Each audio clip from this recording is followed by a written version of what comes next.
We're here another day for the Black experience, but well, the pop-up. So this is the Black Male Impact. And my name is Dr. Richard A. Cross, and I'm out here in Bowie, Maryland. So today, we're just going to be asking a few questions. So before we get into the questions, if you don't mind, just introduce yourself to the listeners today. But for those who are here for the first time, my name is Dr. Richard Cross, and I'm the founder of the Black Male Impact, where we talk about what we can do to better our community and how we can move the needle forward. Mm-hmm. So if you don't mind, introduce yourself. Sure. My name is Glenn Ivey. I am the Congressman for Maryland's 4th Congressional District, which is the eastern border of Washington, D.C. It goes up from Fort Washington to Laurel. Okay. And I've been in Congress about 2.5 years now. Oh, man, that's great. That's great. So today I just want to ask 5 questions. I'm going to try to be as quick as possible. The questions are on leadership, role models, change makers, opportunities, and legacy. So my first question to you, what does leadership look like to you, and how are you demonstrating it in your daily life?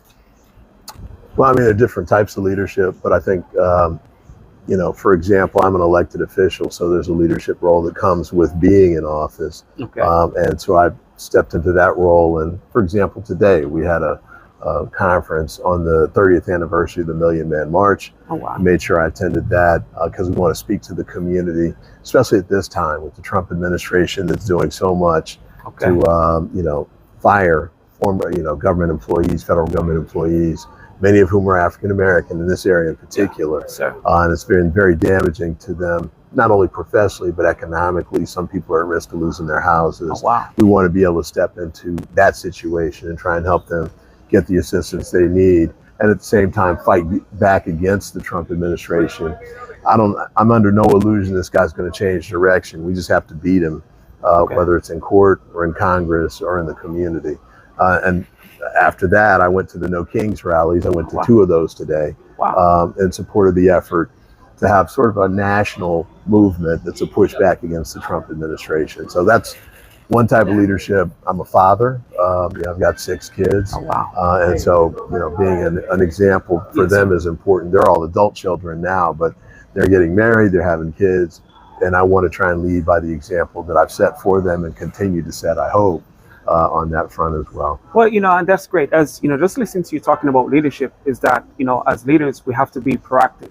Despite what's going on, we have to try to be a step ahead to counter especially when what's happening will affect us or affect the people that we serve as leaders and as fathers. As you said, it's best to lead by example.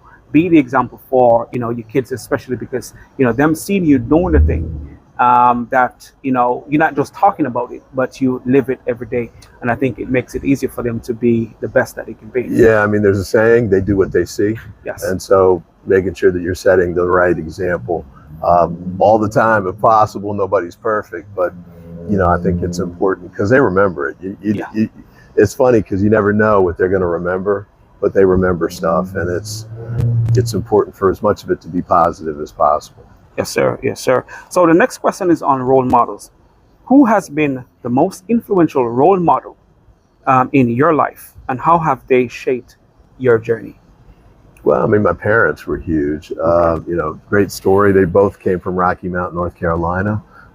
Started with dirt floors, came up born into the Depression, came up in segregated North Carolina, built extraordinary lives, just chipping away, working hard, and then toiling in the vineyard, so to speak.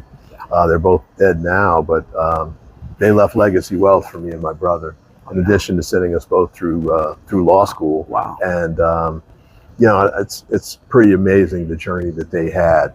No fanfare, no flowers really. Not going to be in any history books, but they made a difference. They were an important part of that civil rights era. The Joshua generation that I'm part of was because of the work that they did.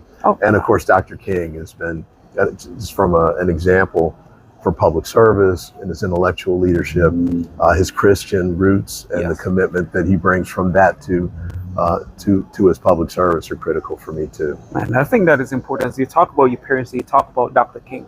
And I think, especially as you talk about legacy, which will we get to legacy in a minute, but I think, parents are, do have a critical role to play. As you said, it's not what the kids hear, but what they see, from their parents, because it's easier to become what you see. And if you model it, it becomes easy for them to practice it. Absolutely. So, yeah. So my next question to you is on change makers. What do you believe is the greatest change Black men need to create in our communities right now? I mean, I think there's different roles. So there's certainly a community role, a national role, but there's an individual and family role. Okay. Making sure we're doing right within our houses. When I was the local prosecutor, state's attorney, domestic violence was a huge problem. It continues to be, and it's not just here in Prince George's County, it's across the country and around the globe, but it sets a really damaging legacy, sort of the sins of the father that continue on, especially with young boys. And we need to make sure we're doing it right, in the house.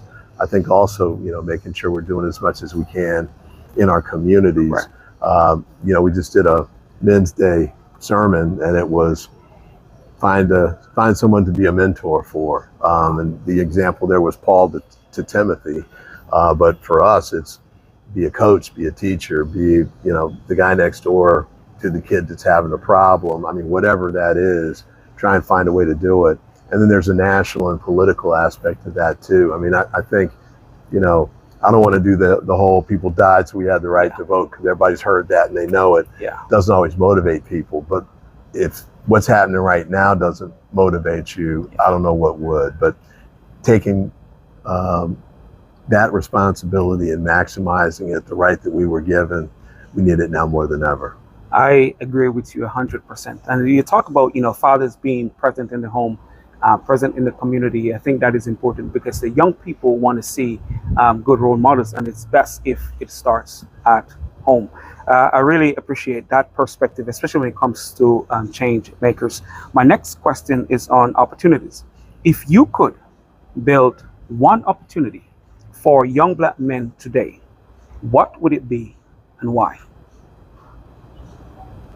I think we're taking education for granted in a lot of ways. I think just a quick comparison. So, a lot of kids are in school now, and this isn't just Black kids, it's across the board for Americans, not taking full advantage of it. And, sometimes neglecting it, ignoring it, disrespecting it, the opportunity to go to school, the teachers who are there for you. My parents, who I mentioned before, went to Booker T. Washington High School, so what that was about. The expectations. Old school books, old buildings, all of that, but they really maximized the opportunities they got at that school. And then they were able to go to HBCUs, Virginia State for my mother, Shaw for my dad, and that led them to the positions that allowed them to have great lives and build a great future for their kids and for now, the arc of my family too. So we really should make more of our educational opportunities, K through 12 and before and after that. I agree with you, because I had a conversation recently where, the generations before really have taken education seriously. And I think with the access that we have today, we should be taking full advantage because they didn't have the same access.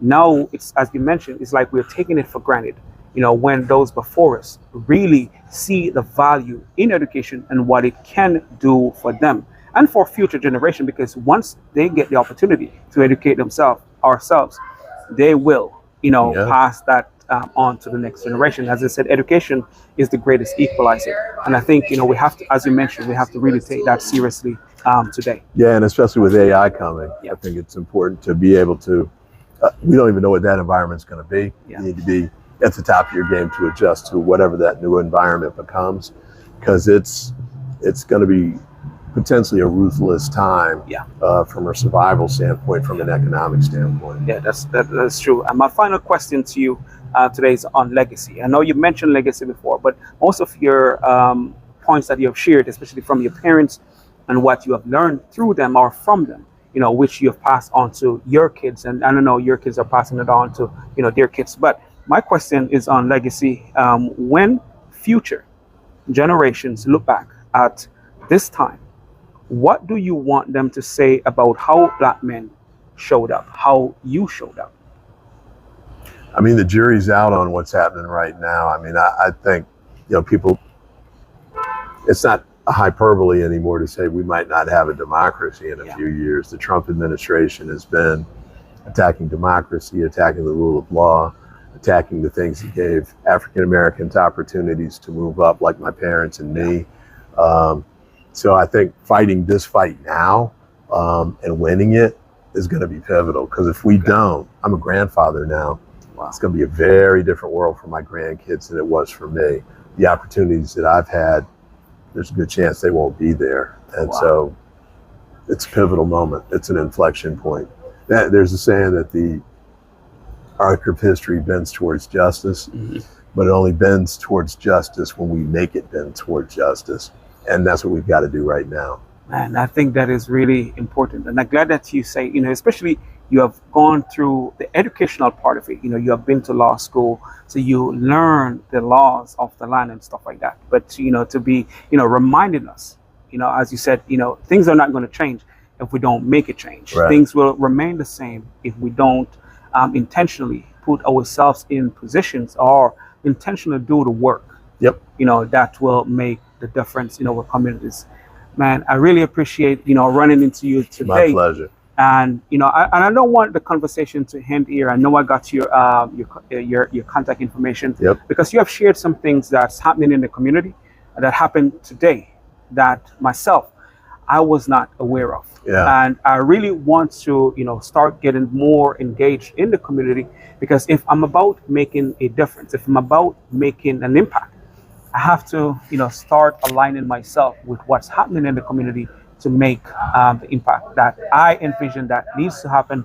And so it's not by accident that I run into you today. So it's a pleasure, man. Let's make the most of it. Yes, sir. All right. Good and to see for you. those who are here, again, this is not the last conversation, but I hope you got something from this conversation, and continue to support us as we continue on the journey to hearing from Black men who are out here making a difference where it matters. Thanks again, and I'll see you next time.